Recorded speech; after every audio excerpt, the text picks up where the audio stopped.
Every country on earth at the moment is reforming public education. There are two reasons for it. The first of them is economic. People are trying to work out, how do we educate our children to take their place in the economies of the 21st century? How do we do that, given that we can't anticipate what the economy will look like at the end of next week, as the recent turmoil is demonstrating? How do we do that? The second, though, is cultural. Every country on earth is trying to figure out, how do we educate our children so they have a sense of cultural identity and so that we can pass on the cultural genes of our communities while being part of the process of globalization. How do we square that circle? The problem is they're trying to meet the future by doing what they did in the past. And on the way, they're alienating millions of kids who don't see any purpose in going to school. When we went to school, we were kept there with a story, which was if you worked hard and did well and got a college degree, you would have a job. Our kids don't believe that. And they're right not to, by the way. You're better having a degree than not, but it's not a guarantee anymore. And particularly not if the route to it marginalizes most of the things that you think are important about yourself. Some people say we have to raise standards as if this is a breakthrough. You know, like, really, yes, we should. Why would you lower them? You know, I haven't come across an argument that persuades me of lowering them. But raising them, of course we should raise them. The problem is that the current system of education was designed and conceived and structured for a different age. It was conceived in the intellectual culture of the Enlightenment and in the economic circumstances of the Industrial Revolution. Before the middle of the 19th century, there were no systems of public education. Not really. I mean, you could get educated by Jesuits, you know, if you had the money. But public education, paid for from taxation, compulsory to everybody and free at the point of delivery, that was a revolutionary idea. And many people objected to it. They said it's not possible for many street kids, working class children, to benefit from public education. They're incapable of learning to read and write, and why are we spending time on this? So there's also built into it a whole series of assumptions about social structure and capacity. It was driven by an economic imperative of the time, but running right through it was an intellectual model of the mind, which was essentially the Enlightenment view of intelligence. That real intelligence consists in the capacity for a certain type of deductive reasoning and a knowledge of the classics originally, what we come to think of as academic ability.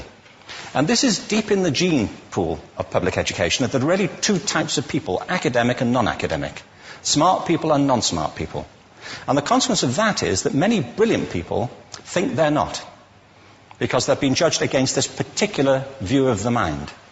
So we have twin pillars, economic and intellectual. And my view is that this model has caused chaos in many people's lives. It's been great for some. There have been people who have benefited wonderfully from it. But most people have not. Instead, they suffer this. This is the modern epidemic, and it's as misplaced and it's as fictitious. This is the plague of ADHD.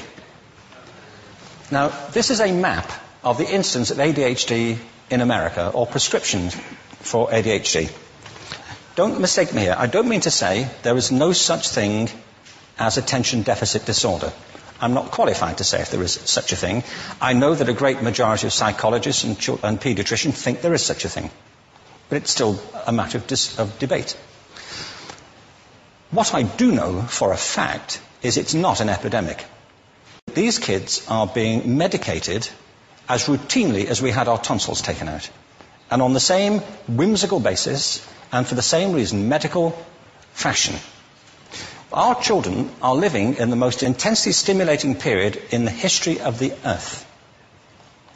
They're being besieged with information and calls for their attention from every platform, computers, from iPhones, from advertising holdings, from hundreds of television channels. And we're penalizing them now for getting distracted. From what? You know, boring stuff. At school, for the most part. It seems to me it's not a coincidence totally that the incidence of ADHD has risen in parallel with the growth of standardized testing. Now, these kids are being given Ritalin and Adderall and all manner of things, often quite dangerous drugs, to get them focused and calm them down. But according to this, attention deficit disorder increases as you travel east across the country. People start losing interest in Oklahoma.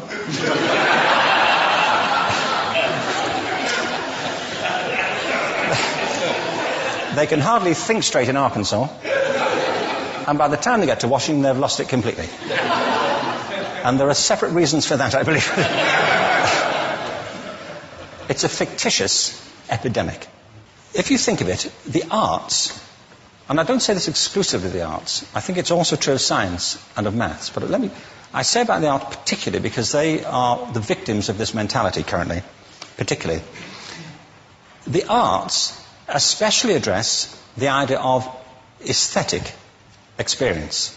An aesthetic experience is one in which your senses are operating at their peak, when you're present in the current moment, when you're resonating with the excitement of this thing that you're experiencing, when you are fully alive. An anesthetic is when you shut your senses off and deaden yourself to what's happening. And a lot of these drugs are that. We're getting our children through education by anesthetizing them. And I think we should be doing the exact opposite. We shouldn't be putting them asleep. We should be waking them up to what they have inside of themselves. But the model we have is this. I believe we have a system of education that is modeled on the interests of industrialism and in the image of it. I'll give you a couple of examples. Schools are still pretty much organized on factory lines, ringing bells, separate facilities, specialized into separate subjects. We still educate children by batches. We put them through the system by age group. Why do we do that? Why is there this assumption that the most important thing kids have in common is how old they are? It's like the most important thing about them is their date of manufacture. You know what I mean? Well, I know kids who are much better than other kids at the same age in different disciplines, or at different times of the day, or better in smaller groups than in large groups, or sometimes they want to be on their own. If you're interested in the model of learning, you don't start from this production line mentality. It's essentially about conformity, and increasingly it's about that as you look at the growth of standardized testing and standardized curricula. And it's about standardization. I believe we've got to go in the exact opposite direction. That's what I mean about changing the paradigm. There was a great study done recently of divergent thinking. Published a couple of years ago. Divergent thinking isn't the same thing as creativity. I define creativity as the process of having original ideas that have value.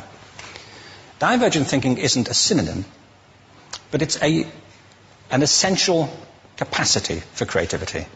It's the ability to see lots of possible answers to a question, lots of possible ways of interpreting a question, to think what Edward de Bono would probably call laterally, to think not just in linear or convergent ways, to see multiple answers, not one.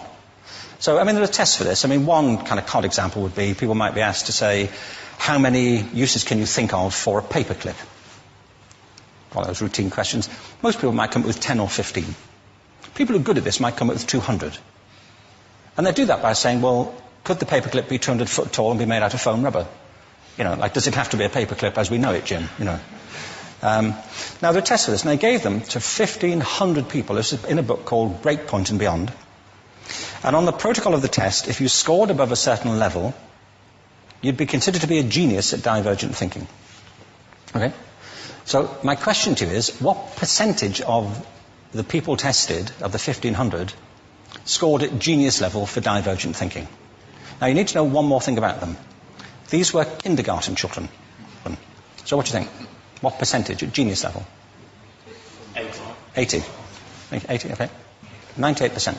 Now, the thing about this was it was a longitudinal study. So they retested the same children 5 years later, ages of 8 to 10. What do you think? 50? They retested them again 5 years later, ages 13 to 15. You can see a trend here, can't you? Now, this tells an interesting story, because you could have imagined it going the other way, couldn't you? You start off not being very good, but you get better as you get older. But this shows two things. One is we all have this capacity, and two, it mostly deteriorates. Now, a lot of things have happened to these kids as they've grown up. A lot.